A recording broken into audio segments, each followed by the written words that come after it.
Ini yang harus kita waspadai. Karena jujur kalau kita lihat situasi dunia sekarang, inilah zamannya, inilah hadis ini menyangkut ke zaman kita sekarang ini. Sebuah zaman di mana Allah uji kita dengan ujian yang sangat berat. Bismillahirrahmanirrahim. Rindu surga.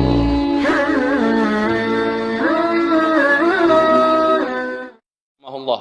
Beliau adalah sosok dan figur yang paling pertama membicarakan tentang masalah akhir zaman, jauh sebelum Abah mulai. Anak-anakku sekalian, ini hari yang sangat mulia buat kalian. Kalian didatangi terus oleh para ulama-ulama tanah air ini. Kalian didatangi terus, dikunjungi, dan mereka kedatangannya membawa barokah yang banyak insyaallah ta'ala, dan juga mereka memberikan kepada kalian buah-buah hikmah yang bisa kalian pegang dalam hidup. Duduk kita bersama guru kita, Ustadzuna Al-Habib Al-Karim Al-Hafiz insyaallah ta'ala, Ustadz Ihsan Tanjung, falyatafaddal mashkura. Bismillahirrahmanirrahim. Assalamualaikum warahmatullahi wabarakatuh. Waalaikumsalam warahmatullahi wabarakatuh. Alhamdulillahirabbil alamin. Wassalatu wassalamu ala asyrafil anbiya'i wal mursalin sayyidina Muhammadin wa ala alihi wa ashabihi wa mawalah. Faqala Allah Ta'ala fi kitabihil karim ba'da a'udzu billahi minasyaitonir rajim. Ya ayyuhalladzina amanu taqullaha haqqa tuqatih wa la tamutunna illa wa antum muslimun. Para pemuda, para syabab, ya. Alhamdulillah pada sore hari ini Allah Ta'ala memberikan saya kemuliaan juga. Allah izinkan saya berkunjung kepada Al-Akh Al-Fadhil Al-Habib Aba Uzma. Masya Allah, ini satu peristiwa yang tidak pernah saya bayangkan akan terjadi. Ya, sudah lama juga dengar tentang Payakumbuh ini. Ada satu tempat yang berapi-api dari situ. Mengeluarkan apinya kemana-mana. Mudah-mudahan adik-adik sekalian, ya, para syabab, para pemuda ini bisa mengambil manfaat sebesar-besarnya dari ilmu dan amal, pengalaman di sini. Ya. Dalam kesempatan baik ini saya akan menyampaikan dua hadis saja. Yang pertama, Nabi kita Muhammad sallallahu alaihi wasallam memperingatkan para sahabat, yang kemudian para sahabat memperingatkan para tabi'in memperingatkan para tabi'in, terus sampai kepada umat yang sebenarnya perlu diperingatkan secara khusus karena hadis ini terkait dengan mereka. Dan ternyata umat itu adalah kita. Nabi bersabda, badiru bil a'mali fitanan ka qita'il lailil muslim. Bersegeralah kalian beramal sebelum datangnya fitanan. Fitanan itu bentuk jamak dari fitnah. Kalau fitnah itu satu ujian, kalau fitanan itu banyak ujian, ya. Lalu Nabi meneruskan, ka qita'il lailil muslim, ya. Ketika fitnah itu sudah banyak mempengaruhi dunia ini, melanda dunia ini, maka dunia ini menjadi seperti sepotong malam yang gelap gulita. Dan kegelapan yang dimaksud bukan kegelapan fisik, tetapi kegelapan nilai-nilai. Nilai-nilai apa? Nilai-nilai gelap, nilai-nilai kekufuran, kefasikan, kemunafikan, kesyirikan, kezaliman, kemaksiatan, kemungkaran, ya. Pendek kata, semua nilai-nilai gelap akan hadir ketika itu. Dan yang lebih mengerikan lagi, kata Nabi kita, jika era itu datang, apa fenomena yang paling utama yang muncul di tengah-tengah umat ini? Fenomena utama adalah yusbihur rajulu mu'minan wa yumsi kafiran, au yumsi mu'minan wa yusbihu kafiran. Seseorang di pagi hari masih beriman, sore harinya kafir. Atau di sore hari masih beriman, pagi harinya kafir. Jelas Nabi mengatakan pagi beriman, sore kafir. Sore beriman, pagi kafir. Nabi tidak mengatakan pagi beramal soleh, sore beramal jahat. Tidak. Perbandingannya bukan amal soleh dengan amal jahat, tapi antara tadinya beriman dengan kemudian menjadi kafir. Artinya apa? Artinya pada masa itu umat Islam sangat mudah terjerembab ke dalam jenis dosa yang kelasnya bukan dosa kecil. Bahkan bukan dosa besar. Tetapi dosa yang para ulama menyebutnya dengan istilah nawaqidul iman, pembatal keimanan. Ini yang harus kita waspadai.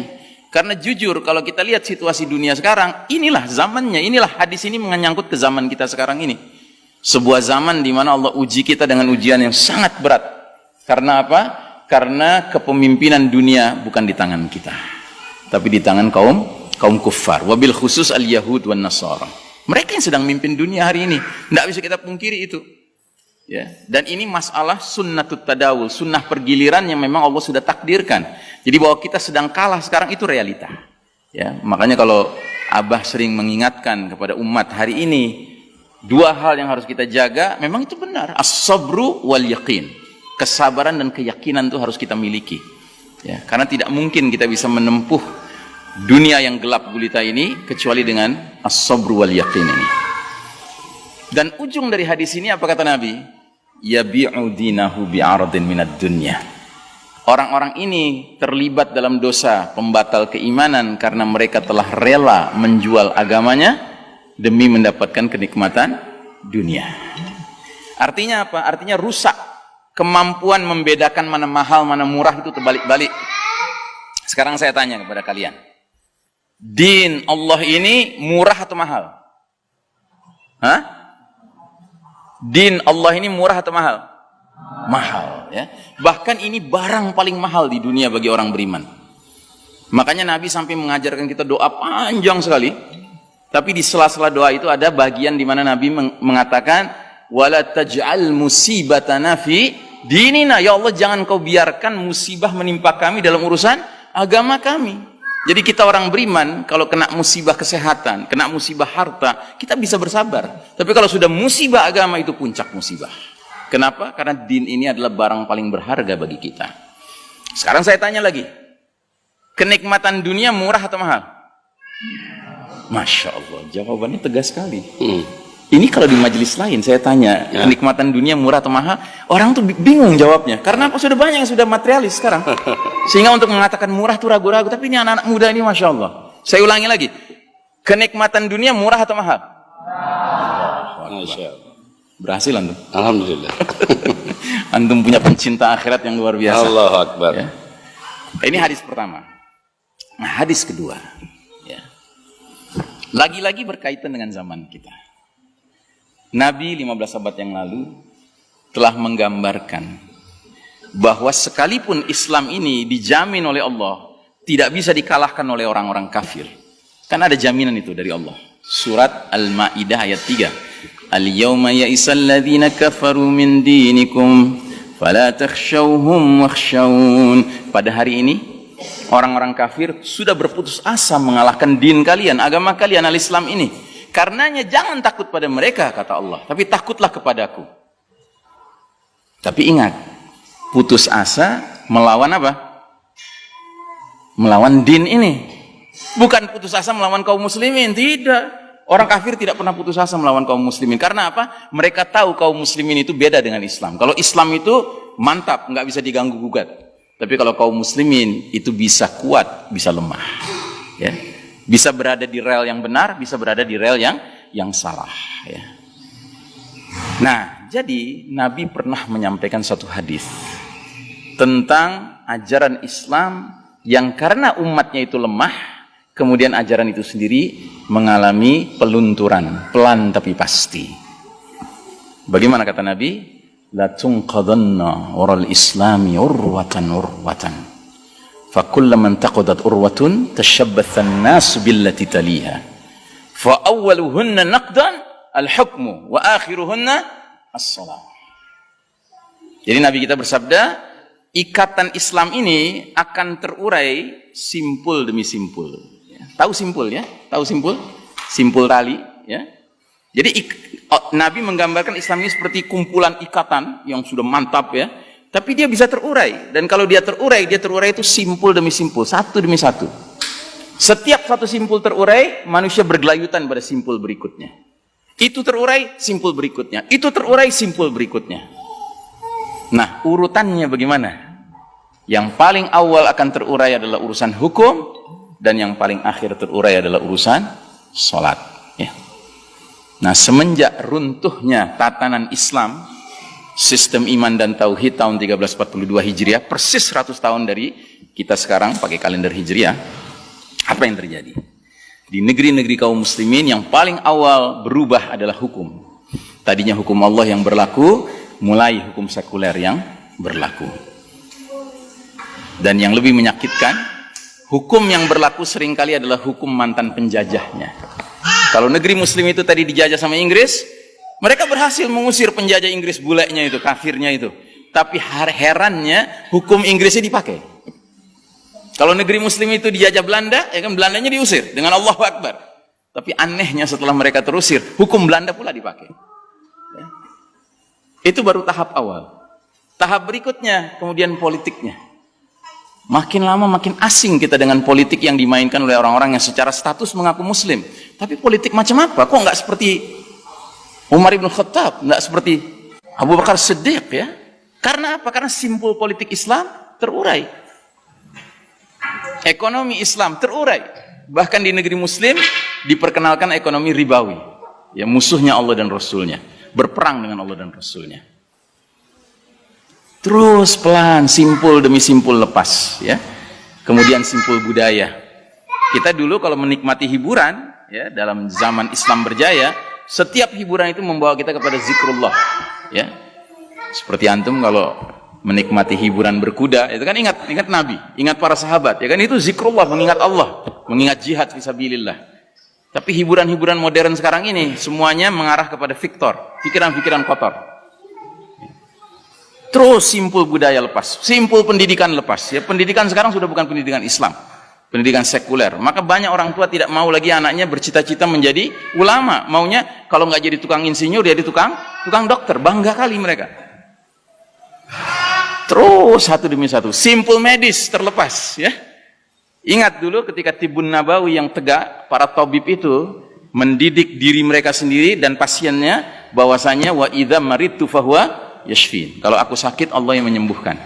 Sehingga kalau pasiennya sembuh, tidak ada tabib yang begini, aku yang menyembuhkan, tidak ada. Dia kembalikan kepada Allah. Dan tidak ada pasien dulu yang menganggap tabib itu segala-galanya. Tidak. Dia tahu tabib cuma berupaya saja. Tapi dalam medis modern sekarang ini, dokter seolah-olah menjadi penentu segala-galanya. Sampai berani mengatakan maaf setelah lihat diagnosa paru-paru Anda, jantung Anda, umur Anda tinggal 3 bulan. Bayangkan, hidup dan mati seperti di tangan dia. Jadi satu demi satu simpul lepas. Nah, yang paling mengerikan, sekarang di depan mata kepala kita sendiri kita sedang menyaksikan simpul sholat diacak-acak. Ya. Bayangkan. Ya. Kok bisa umat Islam sekarang seperti lupa dengan ilmu yang selama ini sudah ditanamkan, bahwasanya ibadah mahdoh semuanya haram kecuali yang dicontohkan oleh Nabi SAW. Ya kan? Itu kan hakikatnya begitu. Makanya Nabi mengeluarkan hadis yang terkenal sekali, "Shallu kama ra'aitumuni usolli." Salatlah kalian sebagaimana kalian lihat aku salat. Dan itu bermakna apa? Salat berjamaahlah kalian sebagaimana kalian lihat aku dan para sahabatku salat berjamaah. Ya. Dan belum pernah ada dalam sejarah Islam taun sedahsyat apapun menyebabkan masjid-masjid kemudian berubah salat berjamaahnya. Belum pernah ada kejadian. Ya, tapi sekarang umat Islam sendiri, ulamanya sendiri yang teriak-teriak hendaknya jaga jarak.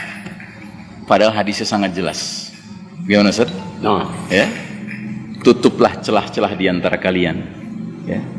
Celah-celah itu menjadi tempat bercokolnya siapa? Syaitan. Furujatin lisyaitan. Ya, menjadi tempat syaitan. Jadi sekarang masjid-masjid itu menyediakan tempat dikasih tanda syaitan di mana posisinya. Iya toh? Dan Nabi pernah sholat, sahabat berjarak sedikit saja. Setelah itu Nabi bilang, aku tadi lihat ada anak domba, syaitan anak domba di celah kalian. Sekarang celahnya besar, bukan anak domba lagi. Sekeluarga domba hadir di situ. Suami, istri, anak, mertua, mantu, cucu, semuanya hadir. Ya. Ini musibah besar. Ya. Dan Nabi mengingatkan kita dalam hadis yang lain, innal yahuda qad sami'u dinahum. Sesungguhnya Yahudi itu sudah putus asa, sudah bosan dengan agama mereka. Dan mereka itu kaum yang sangat hasad kepada kita umat Islam, terutama dalam 3 perkara. Perkara apa? Raddis salam, menjawab ucapan waalaikumsalam kepada sesama saudara muslim ketika mengucapkan salam. Yang kedua, fi iqamatis sufuf, dalam menegakkan shaf. Kedisiplinan umat Islam menegakkan shaf lurus dan rapat itu membuat hasad kaum Yahudi. Karenanya hari ini Yahudi tertawa terbahak-bahak melihat Masjidil Haram, melihat Masjidil Nabawi. Mereka sudah sukses. Ya. Dan ini dijadikan dalil sama banyak umat Islam di seluruh dunia sekarang. Alah, kamu tuh siapa? Ulama mana kamu? Sedangkan lihat Masjid Nabawi saja, lihat Masjidil Haram saja. Kita harus jaga jarak, kalau enggak kita mati kena virus. Nauzubillah min dzalik. Dan yang ketiga, Yahudi itu hasad pada kita dalam urusan apa?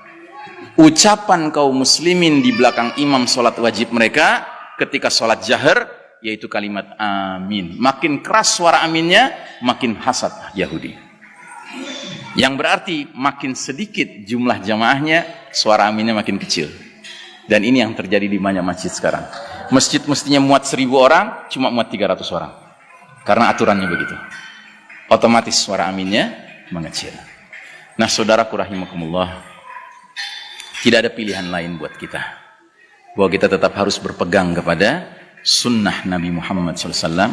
Sebab dengan kita berpegang kepada itu, apapun yang kita hadapi, insya Allah mendatangkan keberkahan dari Allah Ta'ala, mendatangkan perlindungan dari Allah Ta'ala. Dan kalaupun kita setelah menjalankan sunnah Nabi kita sakit, ya sakit itu takdir dari Allah Ta'ala. Hak Allah untuk menguji siapapun dengan penyakit.